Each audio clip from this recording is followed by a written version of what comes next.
ಅದೃಷ್ಟ ಎಂದರೆ ಅವಕಾಶವನ್ನು ಪಡೆಯುವವನು, ಬುದ್ಧಿವಂತ ಎಂದರೆ ಅವಕಾಶವನ್ನು ಸೃಷ್ಟಿಸಿಕೊಳ್ಳುವವನು. ಕಷ್ಟಗಳನ್ನು ಎದುರಿಸಿದಷ್ಟು ನೀನು ಬಲಶಾಲಿಯಾಗುವೆ.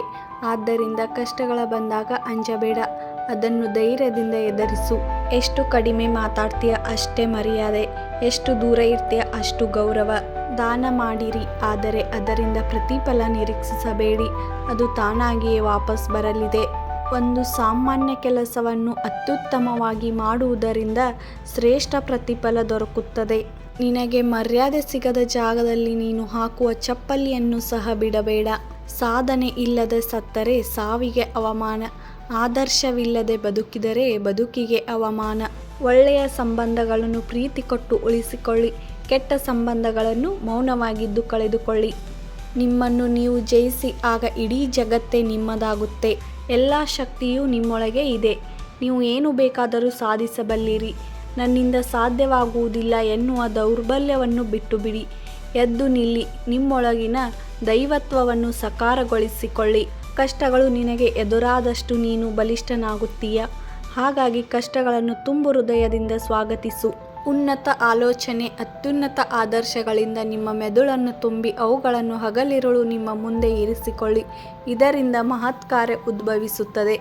ಸಾಧನೆ ಮಾಡಲು ಹೊರಟವನಿಗೆ ದಾರಿಯಲ್ಲಿ ಬೆಕ್ಕುಗಳಿಗಿಂತ ಹೆಚ್ಚು ಜನಗಳೇ ಅಡ್ಡಿ ಬರುತ್ತಾರೆ. ನೀನು ಯೋಚನೆ ಮಾಡದೆ ಹೇಳುವ ಒಂದೊಂದು ಮಾತು ನಿನ್ನನ್ನು ಒಂದೊಂದು ನಿಮಿಷವೂ ಯೋಚನೆ ಮಾಡಿಸುತ್ತೆ. ಎದ್ದು ನಿಲ್ಲು, ಧೈರ್ಯದಿಂದಿರು, ಬೈಗುಳಗಳನ್ನು ಸ್ವೀಕರಿಸು, ಇತರರ ಮೇಲೆ ಕೆಸರೆರಚುವುದು ಬಿಟ್ಟುಬಿಡು. ನಿನ್ನ ಸಮಸ್ಯೆಗಳಿಗೆ ನೀನೇ ಕಾರಣ ಎನ್ನುವುದನ್ನು ಮರೆಯಬೇಡ. ನಮ್ಮ ದೇಶಕ್ಕೆ ಪುರುಷ ಸಿಂಹರು ಬೇಕಾಗಿದ್ದಾರೆ. ಪುರುಷ ಸಿಂಹರಾಗಿ ಬಂಡೆಯಂತೆ ಸ್ಥಿರವಾಗಿ ನಿಲ್ಲಿ. ಸತ್ಯವು ಯಾವಾಗಲೂ ಜಯಿಸುತ್ತದೆ. ಮನಸ್ಸು ಪರಿಶುದ್ಧವಾದಾಗ ಅದೇ ಗುರುವಾಗಿ ಮುಂದೆ ನಿಂತು ಎಲ್ಲವನ್ನು ಬೋಧಿಸುತ್ತದೆ. ಯಾರ ಸಹಾಯಕ್ಕೂ ಕಾದು ಕುಳಿತುಕೊಳ್ಳಬೇಡಿ. ಎಲ್ಲ ಮಾನವ ಸಹಾಯಕ್ಕಿಂತಲೂ ಭಗವಂತನ ಸಹಾಯ ಎಲ್ಲದಕ್ಕಿಂತ ದೊಡ್ಡದು. ಏಕಾಗ್ರತೆಯಿಂದ ಮಾತ್ರ ಜ್ಞಾನವನ್ನು ಗಳಿಸಲು ಸಾಧ್ಯ. ನಮ್ಮ ಆಲೋಚನೆಗಳೇ ನಮ್ಮನ್ನು ರೂಪಿಸುತ್ತವೆ. ಆದ್ದರಿಂದ ಏನನ್ನು ಯೋಚಿಸುತ್ತೀರೋ ಅದರ ಬಗ್ಗೆ ಎಚ್ಚರದಿಂದ ಇರಿ. ಹಿಂದಿರುಗಿ ನೋಡುವ ಅವಶ್ಯಕತೆ ಇಲ್ಲ.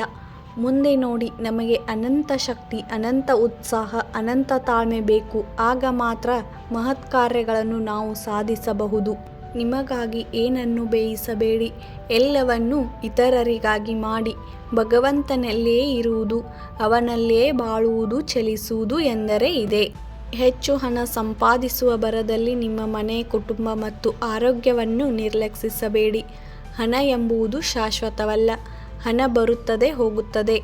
ಆದರೆ ಪ್ರೀತಿ, ವಾತ್ಸಲ್ಯ, ಗೌರವ ಮತ್ತು ಆರೋಗ್ಯವೊಮ್ಮೆ ಕಳೆದುಕೊಂಡರೆ ಮತ್ತೆ ಗಳಿಸುವುದು ಕಷ್ಟ. ನಿನಗೆ ಸಹಾಯ ಮಾಡಿದವರನ್ನು ಎಂದಿಗೂ ಮರೆಯಬೇಡ. ನಿನ್ನ ನಂಬಿದವರನ್ನು ಎಂದಿಗೂ ಮೋಸ ಮಾಡಬೇಡ. ನಿನ್ನ ಪ್ರೀತಿಸಿದವರನ್ನು ಎಂದಿಗೂ ದ್ವೇಷ ಮಾಡಬೇಡ. ಯಾರೋ ಒಬ್ಬರಿಗಾಗಿಯೂ ಅಳಬೇಡ. ಅವರು ನಿಮ್ಮ ಕಣ್ಣೀರಿಗೆ ಯೋಗ್ಯರಲ್ಲ. ಯಾರು ನಿಮ್ಮ ಕಣ್ಣೀರಿಗೆ ಯೋಗ್ಯರೋ ಅವರು ನಿಮ್ಮನ್ನು ಅಳಲು ಬಿಡುವುದಿಲ್ಲ. ಬಡವರೆಂದು ನೀವು ಯೋಚಿಸಬೇಡಿ. ಹಣವಲ್ಲ ಶಕ್ತಿ, ಒಳ್ಳೆಯತನ, ಪಾವಿತ್ರ್ಯ ಇವು ಶಕ್ತಿ. ಅನುಭವವು ಜಗತ್ತಿನ ಸರ್ವಶ್ರೇಷ್ಠ ಶಿಕ್ಷಕ. ಉಸಿರಾಡುವ ತನಕ ಕಲಿಯಬೇಕು. ಜ್ಞಾನವೇ ಜೀವನದ ಗುರಿಯಾಗಿರಲಿ. ಆತ್ಮವಿಶ್ವಾಸಕ್ಕಿಂತ ದೊಡ್ಡ ಗೆಳೆಯರು ಯಾರೂ ಇಲ್ಲ. ಇಲ್ಲ ಎನ್ನಬೇಡ, ನನ್ನಿಂದ ಆಗದು ಎನ್ನಬೇಡ. ನಿಮ್ಮಲ್ಲಿ ಅಪಾರ ಸಾಮರ್ಥ್ಯ ಅಡಗಿದೆ. ನೀವು ಏನನ್ನು ಬೇಕಾದರೂ ಸಾಧಿಸಬಲ್ಲಿರಿ. ಯಾರಿಗೆ ಏನು ಎಷ್ಟು ಕೊಡಬೇಕೆಂಬುದನ್ನು ಆ ಭಗವಂತನೇ ಬಲ್ಲ. ನಮ್ಮದಲ್ಲದನ್ನು ಹಠದಿಂದ ದಕ್ಕಿಸಿಕೊಂಡರೆ ಅದು ಬಹಳ ಕಾಲ ನಮ್ಮ ಬಳಿ ನಿಲ್ಲುವುದಿಲ್ಲ. ಪ್ರತಿಯೊಬ್ಬನು ತನ್ನ ಮೋಕ್ಷಕ್ಕೆ ತಾನೇ ದುಡಿಯಬೇಕು, ಬೇರೆ ಮಾರ್ಗವೇ ಇಲ್ಲ. ಏಳಿ ಎದ್ದೇಳಿ ಗುರಿ ಮುಟ್ಟುವವರೆಗೂ ನಿಲ್ಲದಿರಿ.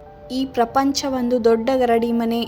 ನಾವಿಲ್ಲಿ ಬಲಿಷ್ಠರಾಗುವುದಕ್ಕೆ ಬಂದಿದ್ದೇವೆ. ಮನಸ್ಸನ್ನು ಶಕ್ತಿಯುತವೂ ಶಿಸ್ತುಬದ್ಧವಾಗಿಸುವುದರಲ್ಲಿಯೇ ಜ್ಞಾನದ ಮೌಲ್ಯವಿರುವುದು. ನಿಜವಾದ ಶಿಕ್ಷಣವೆಂದರೆ ಮಾನವೀಯತೆಯ ವಿಕಾಸ. ಮಾನವನಲ್ಲಿ ಈಗಾಗಲೇ ಅಡಗಿರುವ ದೈವತ್ವವನ್ನು ಪ್ರಕಾಶಪಡಿಸುವುದೇ ಧರ್ಮ. ಸತ್ಯಕ್ಕಾಗಿ ಯಾವುದನ್ನು ಬೇಕಾದರೂ ತ್ಯಾಗ ಮಾಡು, ಆದರೆ ಯಾವುದಕ್ಕೂ ಸತ್ಯವನ್ನು ಮಾತ್ರ ತ್ಯಾಗ ಮಾಡಬೇಡ. ಈ ಪ್ರಪಂಚ ನಿರ್ಮಾಣವಾಗಿರುವುದೇ ಮಾನವನ ಶಕ್ತಿಯಿಂದ ಮತ್ತು ಉತ್ಸಾಹದ ತೀವ್ರತೆಯಿಂದ. ಪರಿಸ್ಥಿತಿಗಳು ಉತ್ತಮಪಡಿಸಲಾಗುವುದಿಲ್ಲ, ಆದರೆ ಅವುಗಳನ್ನು ಬದಲಾಯಿಸುವುದರಿಂದ ನಾವು ಉತ್ತಮರಾಗುತ್ತೇವೆ. ಕಾಲ ಕೆಟ್ಟಿತೆಂದು ಜನರು ಹೇಳುತ್ತಾರೆ, ಆದರೆ ಕಾಲ ಕೆಡುವುದಿಲ್ಲ. ಕೆಡುವುದು ಜನರ ನಡತೆ ಮತ್ತು ಆಚಾರ ವಿಚಾರ ಮಾತ್ರ. ನಿಮ್ಮನ್ನು ನೀವು ನಂಬದ ಹೊರತು ದೇವರನ್ನು ನಂಬಲು ಸಾಧ್ಯವಿಲ್ಲ. ದಿನದಲ್ಲಿ ಒಮ್ಮೆಯಾದರೂ ನಿಮ್ಮೊಂದಿಗೆ ಮಾತನಾಡಿ. ಇಲ್ಲವಾದಲ್ಲಿ ವಿಶ್ವದ ಅತ್ಯುತ್ತಮ ವ್ಯಕ್ತಿಯನ್ನು ಭೇಟಿಯಾಗುವ ಅವಕಾಶದಿಂದ ವಂಚಿತರಾಗುತ್ತೀರಿ. ನಮ್ಮ ದುಃಖಗಳಿಗೆಲ್ಲ ನಾವೇ ಜವಾಬ್ದಾರರು, ಮತ್ಯಾರೂ ಅಲ್ಲ. ನಮ್ಮ ಅದೃಷ್ಟವನ್ನು ರೂಪಿಸಿಕೊಳ್ಳುವವರು ನಾವೇ. ಧೈರ್ಯದಿಂದ ಸತ್ಯವನ್ನು ಎದುರಿಸು. ಜಯ ಎಂಬುದು ಕಟ್ಟಿಟ್ಟ ಬುತ್ತಿ. ಗುರು ಎಂದರೆ ವ್ಯಕ್ತಿಯಲ್ಲ, ಒಂದು ಶಕ್ತಿ. ಅಜ್ಞಾನದ ಕತ್ತಲೆಯ ಕಳೆದು ಸುಜ್ಞಾನದೆಡೆಗೆ ಕರೆದುಕೊಂಡು ಹೋಗುವ ಶಬ್ದವೇ ಗುರು. ಜೀವ ನಮ್ಮ ಮಾತನ್ನು ಕೇಳುವುದಿಲ್ಲ, ಯಾವಾಗ ಬೇಕಾದರೂ ಹೋಗಬಹುದು. ಜೀವನ ನಮ್ಮ ಮಾತನ್ನು ಕೇಳುತ್ತದೆ, ಹೇಗೆ ಬೇಕಾದರೂ ರೂಪಿಸಿಕೊಳ್ಳಬಹುದು. ನಿನ್ನ ಹೃದಯದಲ್ಲಿ ಪ್ರಾಮಾಣಿಕತೆ ತುಂಬಿದ್ದರೆ ನಿನ್ನ ಶತ್ರು ಮಾತ್ರವಲ್ಲ, ಇಡೀ ಪ್ರಪಂಚ ನಿನ್ನೆದುರು ಆಯುಧವನ್ನು ಕೆಳಗಿಡುತ್ತದೆ. ಈ ವಿಡಿಯೋ ಏನಾದರೂ ನಿಮಗೆ ಇಷ್ಟವಾಗಿದ್ದರೆ ಲೈಕ್ ಮಾಡಿ, ಕಮೆಂಟ್ ಮಾಡಿ, ಹಾಗೆ ನಿಮ್ಮ ಫ್ಯಾಮಿಲಿ ಫ್ರೆಂಡ್ಸು ಶೇರ್ ಮಾಡಿ.